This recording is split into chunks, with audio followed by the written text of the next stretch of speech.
Nosotros, frente a esta marea de incumplimientos, frente a esta marea de promesas sistemáticamente repetidas,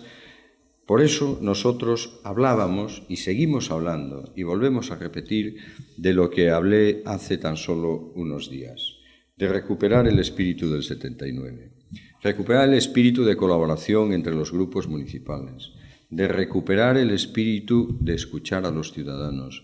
de que, a pesar de que existan diferencias ideológicas entre nosotros, todos, si quieren, podrán trabajar por sacar esta ciudad adelante. Les ofrecemos una política de mano tendida, que aunque ganemos las elecciones y vamos a luchar por ganar las elecciones y sacar mayoría absoluta, les ofrecemos a la oposición, a todos aquellos que quieran trabajar, que puedan aportar sus conocimientos, sus ganas de trabajar y su impulso, si es que lo tienen, para ocupar una delegación municipal, para sacar adelante una obra concreta, para tener un encargo municipal concreto. Esa es la propuesta que nuevamente quiere hacer el Partido Popular.